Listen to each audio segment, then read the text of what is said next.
What's up everyone, welcome back to my channel.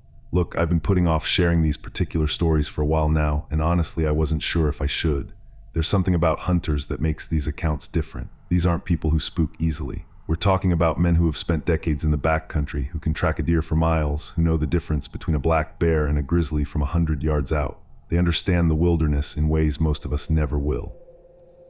And yet all three of them encountered something that shook them so badly they'll never hunt the same way again.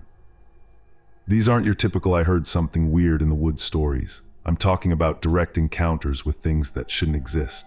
A bow hunter in Montana who realized he wasn't the apex predator he thought he was. An elk hunter in Colorado who stumbled into a cave that held secrets going back thousands of years.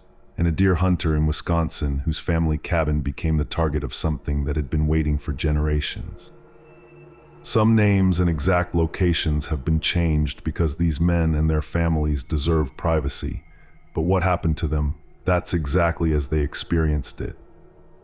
The thing about experienced hunters is they know what belongs in the forest and what doesn't. They can identify animals by sound, read tracks in the dirt, understand predator behavior. So when they tell you something was wrong, something was hunting them, you better believe they know what they're talking about. If this is your first time here, go ahead and hit subscribe. We cover real horror, the stuff that actually happened to real people. Hit that bell too so you don't miss what's coming next.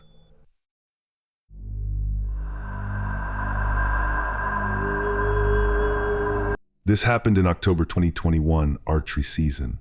I'm David Martinez. I was 47 at the time, civil engineer out of Billings. I'd been bow hunting for over 25 years by then, mostly elk and deer in Montana backcountry. I'm not bragging when I say I knew what I was doing. I'd harvested dozens of animals, knew how to track, how to read sign, how to survive alone in the wilderness. The Bob Marshall Wilderness was my second home. I'd been hunting the same area for 15 years straight. This particular trip was my annual solo hunt, 5 days deep in the Bob, about 8 miles from the nearest trailhead. I packed in on foot, set up camp near treeline at around 7,800 feet. The weather was perfect, clear and crisp, temps in the 40s during the day, below freezing at night. First 2 days went exactly as planned. I was seeing elk, tracking a nice bull, following all my usual patterns. Everything felt normal, familiar, safe. Morning of day 3, I left camp before dawn to get up on this high ridge I knew. Good vantage point, elk like to feed in the meadow below at first light. I was moving through the dark forest with just my headlamp, being quiet and slow like always. About half a mile from camp, I got this feeling. You know that sensation when someone's watching you? It hit me hard, made the hair on my neck stand up. I stopped, killed my headlamp, listened in the darkness. Nothing, just silence. But the feeling didn't go away. I kept moving, trying to shake it off, but it only got stronger. When I reached the ridge at first light and set up, I heard a branch snap behind me. Not a random crack, but the deliberate sound of something stepping on wood. I figured another hunter in the area, which was annoying, but whatever. But over the next 2 hours, I kept hearing sounds behind me. Always the same distance, maybe 100 yards back. And here's the thing, no hunter would do that. You don't follow another hunter. You give space, make contact, or position somewhere else entirely. I decided to head back to camp, abandon the ridge. This is where it got weird. As soon as I stood up and started hiking back, the sounds started again behind me, maintaining that same distance. I tried a test, stopped suddenly and stayed perfectly still for 10 minutes, complete silence behind me. The second I started moving again, the sounds resumed. Whatever was back there was matching my pace exactly, stopping when I stopped, moving when I moved. Now I've been around wildlife my whole life. I know how animals behave. This wasn't animal behavior. Animals don't maintain a fixed distance. They either run away, attack, or ignore you. They don't follow you methodically for miles. I started thinking maybe it was a person, but that made even less sense. I tried another test, took this really difficult route through thick deadfall and steep terrain. Whatever was following took the same route, didn't hesitate, didn't fall behind. When I sped up almost to a run, it matched my speed immediately. When I slowed to a crawl, it did the same. By the time I got within sight of my camp, I was pretty shaken up. But what I saw made my stomach drop. My tent was shredded. Long tears through the fabric like claws had ripped it open. My food bag that I'd hung in a tree was on the ground, torn apart, contents scattered everywhere. This happened while I was being followed on the ridge. That meant there were at least 2 of them working together, one following me while the other ransacked my camp. I walked into camp with my bow ready, arrow nocked. The damage was systematic, not random. My tent was destroyed, but not everything inside was ruined. The food scatter pattern was weird too. All my meat was gone, jerky, summer sausage, protein bars, but the trail mix and granola were untouched, just scattered around. Like something had sorted through it, selecting what it wanted. That's not bear behavior. Bears tear into everything, make a mess, eat it all. Then I heard them, sounds from multiple directions now, uphill, downhill, off to my left, at least 3 different sources. They were surrounding my position and they weren't being quiet anymore. Deliberately breaking branches, rustling brush, letting me know they were there. I was starting to realize I was in serious trouble. I caught movement uphill, maybe 80 yards out. Dark shape moving between the pines, walking upright. Too tall for a person, wrong proportions. I tried to focus on it with my bow sight, but it stepped behind a thick tree before I could get a clear view. I watched that tree for 3 minutes straight, never saw it come out the other side. The sounds around me got closer, maybe 50 yards now on all sides. I heard vocalizations, these whooping calls and wood-knocking sounds, like something hitting tree trunks with a club.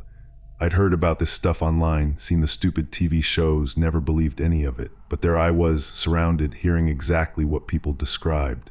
These things were doing territorial displays, warning me. I had to make a choice. It was late afternoon, maybe 3 hours until dark. I could try to hike out the 8 miles to my truck, but I'd never make it before nightfall. Or I could try to hold my position until morning, defend my camp. I made the wrong call. I decided to stay, figured I could build up the fire, keep them at distance until dawn. I still had my bow, my knife. I could defend myself if I had to. I activated my satellite beacon to let authorities know my position and sent a message saying I was being threatened by unknown wildlife and would hike out at first light. As darkness fell, everything got worse. They were circling my fire constantly. I could hear them pacing just outside the light. I caught glimpses, multiple shapes, large, walking upright. At one point, one of them came close enough that I saw it clearly in the firelight. Over 7 feet tall, covered in dark reddish-brown hair, face that looked almost human but wrong. Heavy brow, large jaw, eyes that reflected the light with this amber glow. It stared right at me for maybe a full minute, didn't blink, just assessed me like I was prey. Then it opened its mouth and screamed. Loudest, most terrifying sound I've ever heard. The others joined in from all around, this chorus of roars and howls echoing through the valley. Around 2 a.m., my fire was burning low and I was exhausted, struggling to stay awake. One of them rushed the camp from the darkness, stopped right at the edge of the firelight. I grabbed my bow, drew an arrow, aimed at the shape. It didn't retreat, just stood there swaying, testing me. Then another rushed from a different direction, same thing. They were testing my defenses, seeing if I'd actually use my weapon. Over the next hour, they did this maybe a dozen times, each charge getting closer than the last. They were wearing me down, exhausting me, and it was working. The fire got dangerously low. I needed more wood, but it meant leaving my defensive position, going into the darkness. I didn't have a choice. As I reached for a log outside the light, one of them grabbed my bow from where I'd set it down, just reached out from the darkness and took it. I heard the snap as it broke the bow in half, then it threw the pieces back at me. The message was clear: your weapons don't matter, we could kill you anytime we want. I grabbed a burning branch as a torch and ran, just bolted from camp downhill toward the distant trailhead.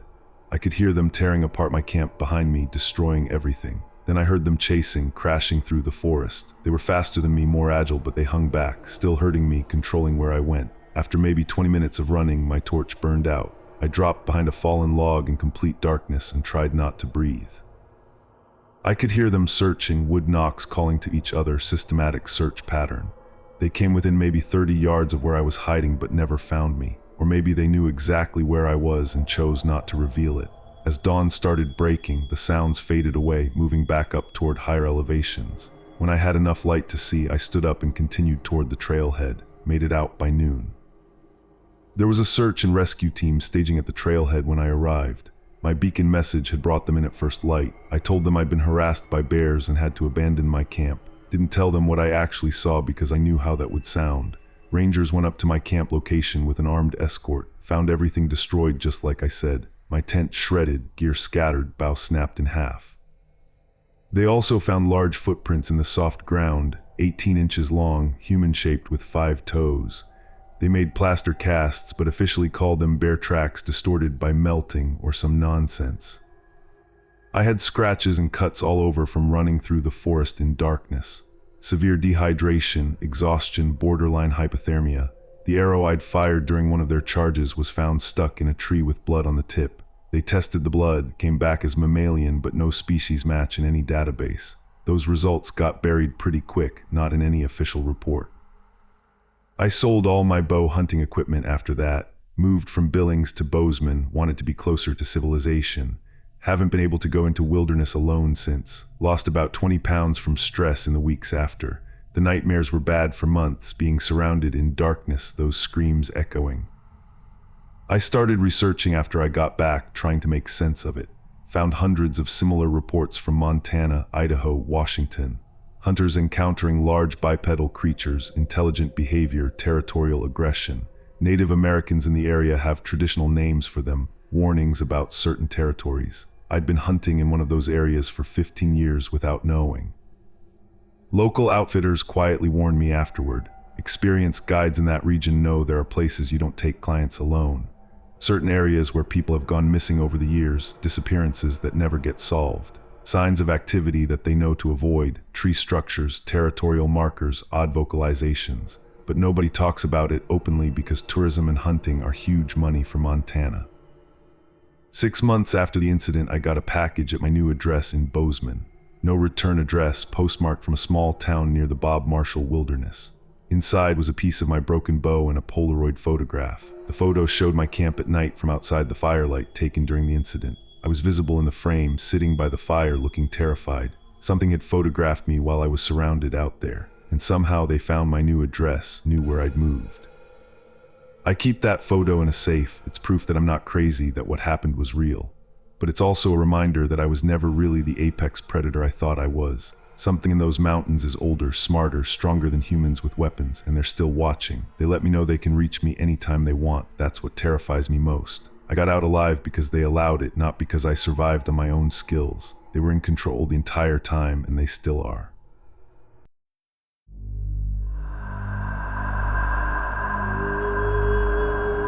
This one happened in September 2020, early rifle elk season. I'm Robert Hensley, people call me Rob. I was 52 then, high school biology teacher out of Grand Junction, Colorado. I'd been hunting elk for over 30 years at that point, tagged a bull 18 out of the past 20 seasons. I knew elk behavior inside and out, understood their patterns, their habitat, everything. Hunting wasn't just recreation for me, it was applied biology, studying animals in their natural environment. I'd planned a 7-day solo trip to the Flat Tops Wilderness in northwest Colorado. Remote area, high elevation around 10,500 feet. I'd scouted it the previous summer and found sign of a huge elk herd. Had an outfitter pack me in on horseback with all my gear, drop me at a beautiful meadow surrounded by aspen and spruce. He'd come back in a week for pickup. First 3 days were incredible. Bugling bulls everywhere, cow herds moving through, textbook elk hunting.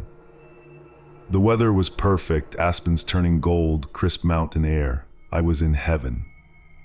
Day 4, I was tracking a small group of bulls across this high ridge above treeline. Lost their tracks around mid-morning when they went into thick timber. While I was searching for fresh sign, I came across this narrow opening in a rock face. Cave entrance partially hidden by rockfall and brush, just wide enough to squeeze through. My biology teacher brain kicked in, curious about whether it was a bear den or maybe a mineral like the elk were using. Decided to check it out real quick. Entrance opened up into a much bigger cavern system once you got past that narrow spot. I had my headlamp, used it to look around. Cave extended way back into the mountain, floor covered in broken rock, walls showing water erosion from way back. About 50 feet and I noticed bones scattered on the floor. Figured it was a den, some predator's feeding area. But when I picked up one of the bones, a femur, I realized it was strange. Too large for any modern animal we have in Colorado. And it was mineralized, old, really old. The cave opened into this big chamber, maybe 40 feet across. When I shined my light on the walls, I about dropped my flashlight. The walls were covered in markings, not natural, deliberately made, carved or scratched into the rock. I got closer and saw they were drawings. Primitive art showing large animals, mammoths, giant sloths, saber-toothed cats, species that went extinct over 10,000 years ago. I'm a biology teacher, I know my paleontology. This was significant, maybe major archaeological find. The drawings showed hunting scenes, human figures with spears chasing these huge animals, but there were also other figures in the images, separate from the human hunters. Large humanoid shapes, bigger than the humans, depicted as dominant. The human figures in the drawings were shown avoiding these larger beings, giving them space. Like whatever these things were, humans feared them even back in the Ice Age. I went deeper into the chamber and found more bones, mix of extinct megafauna and modern animals like elk and deer. This site had been used over an enormous time span, thousands and thousands of years. Some bones had marks on them, evidence of butchering, but the marks weren't from metal tools, looked more like stone tools or maybe something else entirely. And then I saw something that made my blood turn cold. Among all these ancient bones were fresh elk bones. Very recent, maybe just days old. Whatever had been using this cave for thousands of years was still using it now. I wanted out immediately. Scientific curiosity got replaced real fast by survival instinct, but as I turned to leave, I heard something from deeper in the cave system. Movement in the darkness past where my light reached, heavy breathing, footsteps on stone, something big coming toward me from the deeper tunnels, and I was standing between it and the only exit I knew about. I killed my headlamp and pressed against the cave wall, trying not to breathe. The sounds got louder, approaching from the back tunnel. I could smell it before I saw anything, this strong musky odor, animal but not like any animal I knew. The breathing was close now, maybe 20 feet away in the darkness. Heavy footsteps, walking on two legs, methodical, then silence, complete stillness. I held my breath, didn't move a muscle. After what felt like forever, I heard sniffing.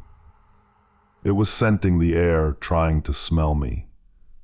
Then this roar in the darkness, deep and echoing through the chamber. Not a question, a statement. I know you're here. I panicked, fumbled for my headlamp, turned it on and ran for the exit.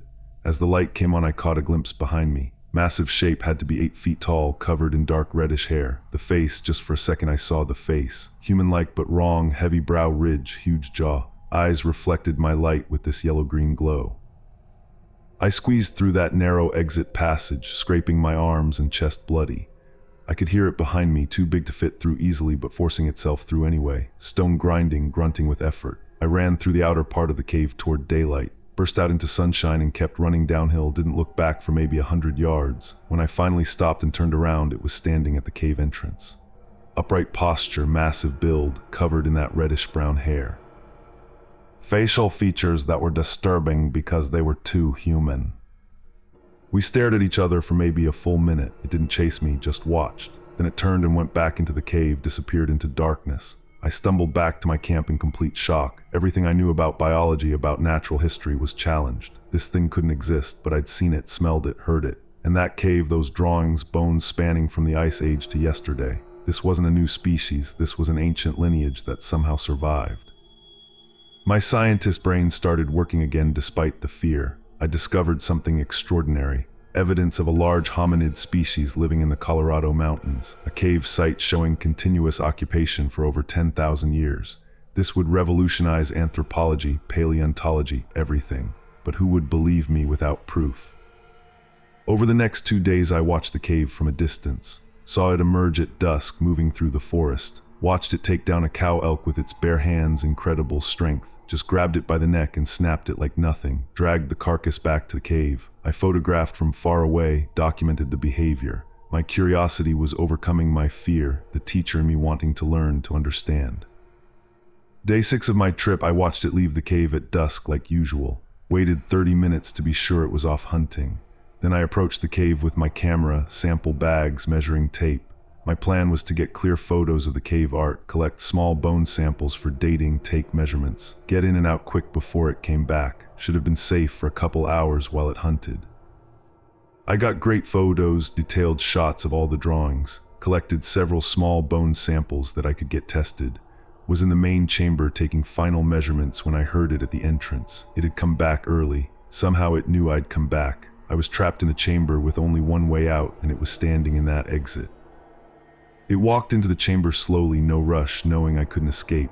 I backed against the far wall, camera shaking in my hands. It stopped maybe 10 feet away and just studied me. I raised my camera, took a photo, flash lit up the chamber. It flinched at the flash, let out an angry roar. I thought that was it, I was dead. But then in desperation I spoke. I'm not here to hurt you, I'm a teacher, I want to learn.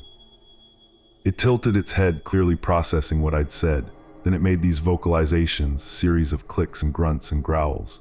The pattern suggested language, communication, not just animal sounds. It pointed at my camera, made a questioning noise. I slowly raised the camera, showed it the screen with the photo I'd just taken. It leaned in closer, examining the image of itself. Made this quiet sound, almost like wonder. Then it pointed at the cave walls, at the ancient drawings. I understood what it was trying to tell me. Its ancestors made those drawings. This cave had been their home for thousands of years, generation after generation. The drawings were their history, their heritage, and I was looking at a living continuation of something that went back to the Ice Age. It moved to the pile of elk bones, selected one, brought it to me, held it out like an offering. I slowly reached out and took the bone. It stepped back, made a sound that might have been approval. Then it gestured toward the cave entrance. The message was clear: you can go, but don't come back. I moved slowly toward the exit. It stepped aside to let me pass. As I reached the entrance, it made more vocalizations, long and complex. I felt like it was warning me, teaching me. This is our place, respect that. I walked back to my camp in a daze, holding that bone and my camera, packed up everything immediately and activated my beacon for early pickup. I couldn't stay another night knowing that thing was out there. The outfitter came the next day with horses, asked why I was leaving early, told him I'd had a bear encounter that spooked me, didn't tell the truth, knew how it would sound. When I got home, I examined everything. The photos were clear, showed the cave art and showed the creature itself. The bone sample, I sent it through a colleague to a university lab. Results came back as unknown species. DNA showed mammalian with human similarities but significant deviations. Closest match in the database was human, but with genetic markers that didn't fit any known population. I wanted to publish to share what I'd found, but then I thought about the consequences. That area would be flooded with researchers, hunters, curiosity seekers. That being that species, they'd survived for thousands of years by staying hidden. My discovery would end that. They'd be hunted down, captured, studied, destroyed. Everything in me as a scientist wanted to share this, but everything in me as a human said some things should stay secret. I decided to keep it quiet, showed the photos to a few trusted colleagues, all biologists or anthropologists. Everyone agreed some discoveries create responsibilities. That cave, that creature, deserved to be left alone. Human knowledge wasn't worth destroying an ancient species that had harmed no one. It affected my teaching, though. I started focusing more on scientific ethics, on respecting research subjects.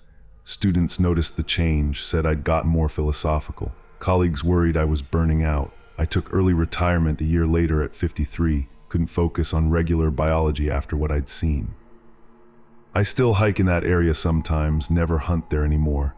I've seen signs of them, footprints, tree breaks, the cave entrance kept clear. Once I saw it on a distant ridge, watching me. We have an understanding now. I won't reveal them, they tolerate my presence. It's mutual respect between species. I believe there's a small population in the Colorado high country, maybe 20 or 30 individuals across the flat tops and surrounding wilderness. They've learned to avoid humans, to stay hidden, to hunt at night. Native Americans knew about them, had names for them, called them the Elder Brothers. Traditional stories about respecting their territory, leaving offerings. Modern society forgot, but they're still there. I keep the bone sample in my safe, photos and encrypted files. If anything happens to me, the evidence goes public, but it's also a burden carrying knowledge I can't share. Sometimes I wish I'd never entered that cave. The weight of protecting them gets heavier every year, but I'll take the secret to my grave. Some things are more important than scientific recognition. That species has survived 10,000 years by remaining hidden. I won't be the one who destroys that.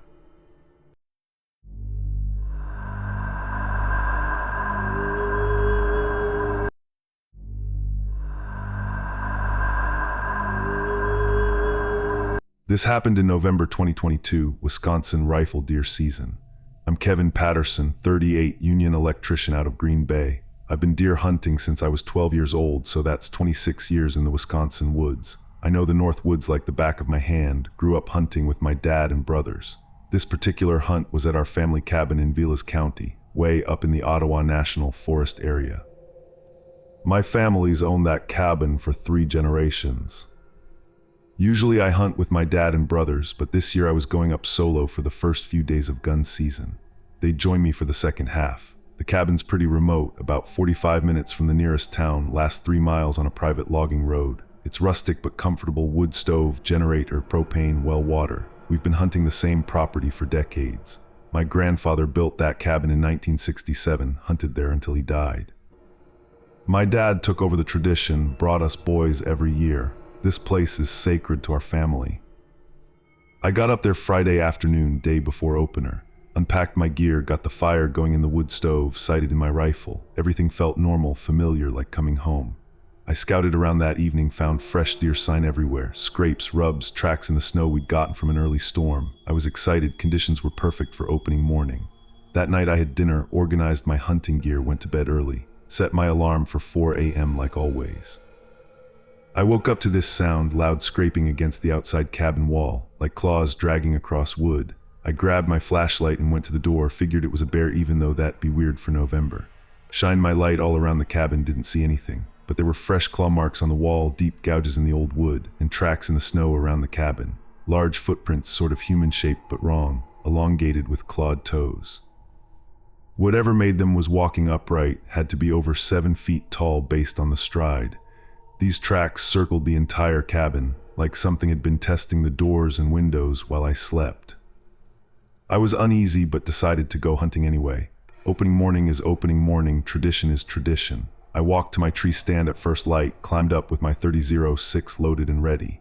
The stand overlooks this ridge where deer travel between bedding and feeding areas. I've shot bucks from that exact stand for years, but that morning nothing, no deer, no birds, no squirrels, nothing. The forest was dead silent. In 26 years of hunting these woods, I'd never experienced that. Something had scared away every animal in the area. After about an hour in the stand, I got this feeling, that watched feeling. I scanned the forest with my rifle scope and caught movement maybe 80 yards downslope. Something big moving through the pines, walking on 2 legs, not a deer, not a bear. I tried to get a clear view through the scope, but it moved behind thick vegetation before I could focus. Over the next hour I saw it or others 3 more times, always at a distance, always moving around my position. They were circling me, coordinating. I could tell by the pattern that this was strategic. I decided to get down and head back to the cabin. This wasn't worth whatever was happening. As soon as I started walking back, I heard sounds behind me, branches breaking, footsteps, staying maybe 50 yards back, matching my pace. When I walked faster, the sounds matched. When I stopped, complete silence. Then the second I moved again, it started up. Whatever followed me from my stand was herding me back to the cabin, making sure I stayed on the direct path. When I got in sight of the cabin, I saw more tracks in the snow, fresh ones from while I'd been at my stand. They'd been at the cabin again, checking doors and windows, trying to find a way inside. I barricaded myself in, pushed furniture against the doors, checked all the window locks, called my dad on the satellite phone, told him something was wrong and he needed to come up now. He heard the fear in my voice, said he'd drive up immediately. That was a 4-hour drive from Green Bay. I had to hold out until afternoon. All morning I heard sounds around the cabin, footsteps on the porch, scratching at doors, testing windows. I stayed away from the windows but caught glimpses through the curtains. Pale shapes moving around outside, never showing themselves fully, always just shadows at the edge of vision. Around noon, one of them pressed its face against the window. I got a clear look for maybe a full minute. Pale skin, sunken eyes, features that were human but wrong. Emaciated, stringy hair, naked despite the freezing temperature. It stared at me, then turned and walked away.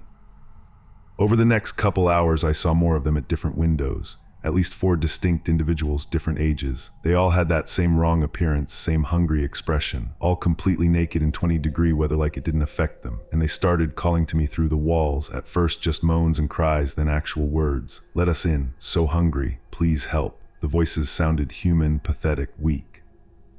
But I'd seen their faces, knew they weren't human anymore. One voice called out, "Kevin, it's your grandfather, let me in, I'm cold." My grandfather died 10 years ago. I know this is some kind of trick, but the voice was perfect, exact match to how he sounded. How did they know my name, know my grandfather? Then I remembered my family's been hunting here for 3 generations. They've been watching us all this time, learning about us. I started looking through my grandfather's old things in the cabin, searching for anything useful. Found an old journal hidden in a drawer. Entries from the 1970s describing the same thing I was experiencing. My grandfather knew about them, had encounters. He wrote, "They come during deer season, hungry after summer. Stay inside after dark, never hunt alone, they take stragglers." The last entry said, "The old ways keep them at bay, iron, salt, fire, faith." I followed his advice, spread salt across the doorways and windowsills, stoked the wood stove until it was blazing hot, found an old iron horseshoe in the cabin, hung it above the door. Said a prayer my grandfather taught me when I was a kid. The attacks lessened after that. They still circled, still called out, but they didn't come as close, like there was an invisible barrier now. When the sun set, everything got worse. The moment it was fully dark, they assaulted the cabin from all sides, all four of them hitting doors and windows simultaneously. The door hinges were starting to give. The back window cracked from repeated impacts. One of them got on the roof, tearing at the shingles, trying to make a hole to get inside. I fired a shot through the roof, hit something, heard a scream. It fled, but the others kept coming.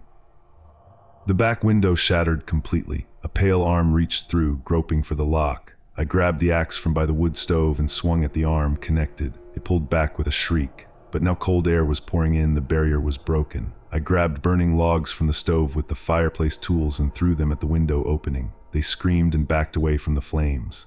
Fire was the only thing they really feared. For the next hour I kept fires burning at every entry point they were attacking. Burned furniture, books, anything flammable. The cabin filled with smoke, but I couldn't stop. They circled outside, waiting for my fuel to run out. My dad was still maybe 30 minutes away. I was running out of things to burn. I realized I had propane tanks outside for the generator. If I could get to them, create a bigger fire, maybe I'd survive. But getting outside meant exposing myself to them. I made the decision, grabbed my rifle, axe, flashlight, said a quick prayer, and burst through the front door. Sprinted toward the shed where we kept the propane tanks, maybe 30 feet from the cabin. Two of them rushed me from the darkness. I shot the first one point blank, it went down screaming, swung the axe at the second, hit its shoulder, made it to the shed, grabbed a tank. More of them were closing in now, 6 or 7, way more than I'd seen before. I opened the propane valve, threw the tank toward the cabin porch, got some distance and fired at the tank. The explosion was massive, fireball engulfed the whole front of the cabin. Caught several of them in the blast, burning, screaming, running into the woods. The survivors fled. I was thrown back by the blast, singed but alive. The cabin was on fire, but they were gone. My dad and brothers arrived maybe 10 minutes later. Found me in the driveway, cabin burning behind me, bodies near the porch. One dead from my rifle shot, another dying from burns.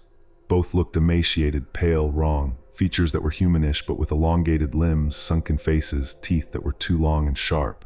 The medical examiner classified them as severely malnourished individuals with possible disease. DNA came back partially human, but with anomalies. Official story was homeless people squatting in the woods, had some kind of psychotic episode. But local authorities knew what they were. This area has legends going back forever. Wendigo, that's what the Native Americans called them. People who ate human flesh, either from desperation or madness, and got transformed into something no longer human, cursed to eternal hunger. They live in the deep woods, hunt during winter, but the truth would destroy the tourism economy, so they bury it. Search teams found a cave system nearby with multiple human remains inside, some recent, some decades old. Bones showed evidence of cannibalism. Also found clothes, hunting gear, ID cards from missing persons going back 40 years. At least 15 hunters had disappeared in that area over time, all explained away as lost in the woods or exposure. Insurance paid for the cabin loss after the investigation cleared me, but my family decided not to rebuild. We sold the property to the state. None of us will hunt in Vilas County again. 3 generations of tradition broken in one night. I lost 30 pounds over the following months, PTSD, nightmares about pale faces at windows. Still can't sleep in complete darkness. I did research into local history afterward. Every 10 to 15 years, cluster of disappearances in that exact area. Pattern going back to the 1800s, probably earlier. Native Americans traditionally avoided that territory, called it the place where hunger walks. White settlers ignored the warnings. We paid the price for that ignorance. Old-timers in the area know about them, but don't talk openly. Wendigo aren't myth, they're real. People who crossed a line, ate human flesh when they were starving or lost and something happened to them. Changed them into creatures that can never be satisfied, never stop being hungry. They live in the deepest woods, come out in winter when they're most desperate. I connected with other survivors online, dozen people across the upper Midwest with similar encounters. All hunters who ran into Wendigo or things like them. We share information, warn each other about dangerous areas, try to prevent what happened to us from happening to others, but most people don't listen, think we're crazy. Government agencies know but suppress it. Too much money in hunting and tourism to admit there are cannibalistic creatures in the forests. Better to have occasional disappearances chalked up to getting lost than admit the truth. I still hunt, but never alone, never in northern Wisconsin or Michigan or Minnesota. I carry extra ammunition, road flares, accelerant, and I warn other hunters when I can, though most just laugh it off. I kept my grandfather's journal, found a note on the last page I'd missed during the attack, written in his shaking handwriting. If you're reading this during an attack, I'm sorry. Should have told you years ago, don't rebuild if it falls. Treaty is broken when we return, they'll be waiting. Love you, boy. My grandfather knew they'd come back eventually. The cabin was an intrusion on their territory. Building it was a mistake his generation made. My generation paid for it. Some land doesn't belong to humans, no matter what the deed says. And the things that really own it never forget, never forgive, and never stop being hungry.